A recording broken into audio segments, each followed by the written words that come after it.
Tuhan, kita tepuk tangan sekali lagi yang paling meriah bagi Kristus Tuhan kita. Iya, saya rasakan begitu dahsyat penyertaan Tuhan dan lagi sangat baik. Dan beberapa waktu lalu sedikit cerita, saya baru dari Bali, nyetir ke Bali lewat darat. Terakhir saya bulan Februari nyetir ke Bali, saya kapok Lombok. Rasa capek karena 12 jam nyetir. Aduh, itu pulang itu bantal itu terasa indah sekali. Saudara pernah nggak? Sebegitu capek, bantal itu kayaknya indah bener. Dan begitu sekian waktu kemudian sekarang liburan kan, anak pada bengong di rumah, kasihan juga, gitu kan. Dolah, tengok kanan kiri, aduh diapain ini? Sudah liburan lagi, ayo berangkatlah ke Bali. Mau cek tiket pesawat, mahalnya ajubillah, gitu kan. Akhirnya ya sudah nyetir lagi saja, nyetir lagi. Saudara tahu berapa jam? Kalau yang lalu saya 12 jam, saya pikir karena sudah pernah punya pengalaman, sudah ada ekspektasi, oh ya paling 11 jam lah. Kalau ngebut-ngebut sedikit, 10 jam lah sampai. Ternyata begitu saya kemarin ke sana, nyetirnya 14 jam. Itu leher tegang, saudara. Tegang pakai kaku lagi, ya. Itu sudah nyetir mau bungkuk, mau miring, mau senderan, sudah sakit semua. Kenapa? Karena macet, mau ngantri nyebrang ke Ketapang itu, waduh, luar biasa. Dan akhirnya harus lawan jalur pula. Kemudian ada satu dari rekan-rekan berkata, wah, pesternya melanggar jalur, harusnya tak videokan ini, viral ini. Pastor YHS Church melanggar lampu lalu lintas, gitu kan. Karena kalau ngantri mungkin saya bisa 16 jam gitu. Akhirnya motong jalur dan kemudian kita naik kapal, kemudian harus ada yang terpisah, naik kapal yang berikutnya, kami nunggu lagi. Ada banyak hal yang gak sesuai dengan harapan kita.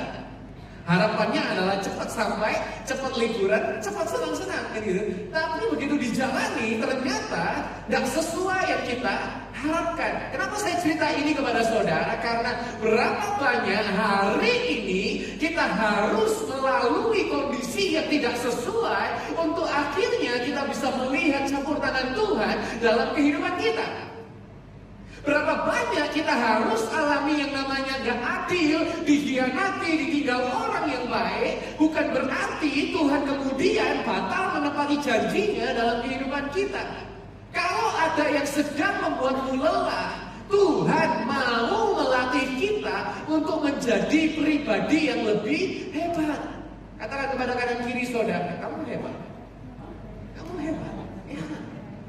Kalau ada alami yang tidak baik, artinya Tuhan sedang mau membawa saudara menjadi pribadi yang lebih hebat. Karena Tuhan mau kita semua alami pertumbuhan rohani. Kita alami spiritual growth terjadi di dalam kehidupan kita. Tiba-tiba kita bisa mengampuni orang walaupun orang itu gak layak untuk kita ampuni. Tiba-tiba kita bisa mengasihi orang walaupun seharusnya kita bisa menjadi baik. Bahkan saudara pernah tahu tagline, ku menahan rasa sakit. Ya. Karena keadaan itu tiba-tiba membuat kita menjadi pribadi yang lebih baik. Satu waktu ada orang yang DM saya, minta didoakan karena habis dikeluarkan dari pekerjaannya. Gak lama ada kabar, kemudian dia cerita bahwa dia sudah mendapatkan pekerjaan yang gajinya lebih baik, dalam environment lingkungan yang jauh lebih baik. Dan kemudian saya sadar bahwa terkadang Tuhan harus tutup pintu yang satu untuk kemudian dia mau bukakan pintu yang lain yang lebih besar, yang lebih baik, yang lebih dahsyat di dalam hidup saudara dan saya. Ini bukan kerjaannya iblis, tetapi Tuhan yang gak mau kita ada berlama-lama di dalam musim yang sama. Karena Tuhan mau membawa saudara ke posisi yang lebih tinggi, posisi yang lebih baik, dan tidak puas dengan apa yang saudara alami hari-hari ini. Maka dari itu spiritual growth, pertumbuhan rohani, apa sih? Seperti apa sih contoh orang yang punya spiritual growth ini seperti apa? Yuk kita belajar sama-sama dari Kejadian 26 ayat yang pertama. Kejadian 26 ayat yang pertama di sana dikatakan terjadilah kelaparan di negeri itu, kelaparan seperti yang pernah terjadi pada masa Abraham. Lalu Isa pergi kepada Abimelek, raja Filistin di Gerar. Ini momennya adalah momen sama seperti kita, momen resesi, momen gak tahu apa yang harus dilakukan, bahkan kelaparan. Mungkin saudara alami drop di dalam pekerjaan atau apapun itu, dan sementara kelaparan, Isa mencari makan buat keluarganya dan ternak-ternaknya. Dia mau pergi ke Gerar, ke sebuah tempat yang dimana ada solusi. Bahkan aslinya dia mau pergi lebih jauh, yaitu mau ke Mesir. Tetapi sampai posisi tertentu, tiba-tiba Tuhan berkata, Isa, jangan pergi jauh-jauh, tinggallah di tanah itu. Yahweh berkata, aku akan memberkati engkau dan keturunanmu. Oh, ini berarti sudah sip, ya kan? Tuhan sudah bersabda, dia berkata, pasti digenapi. Tapi seberapa banyak kita sadar bahwa setiap kali Tuhan kasih janji yang dahsyat, kabar buruknya, janji yang dahsyat seringkali diikuti juga dengan masalah yang dahsyat.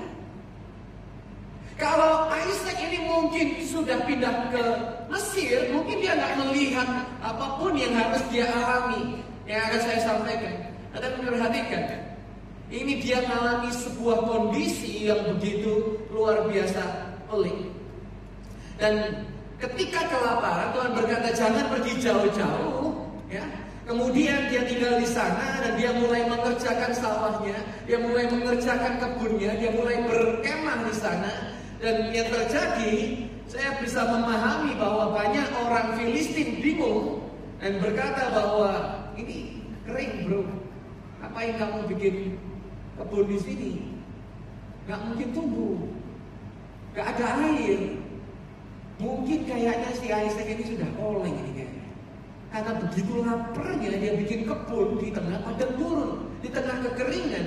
Tetapi yang menarik yaitu di tahun yang sama Bible berkata, di tengah-tengah kekeringan, si Isaac nabur dan dia menuai 100 kali lipat. Itu banyak orang bingung, gimana caranya? Kamu tanam di tengah-tengah kekeringan, tapi kamu menuai 100 kali lipat. Dan seperti yang kita tahu, ada quote yang terkenal berkata, susah melihat orang senang, senang melihat orang susah. Ya, di malam gak ada, di luar banyak, kan?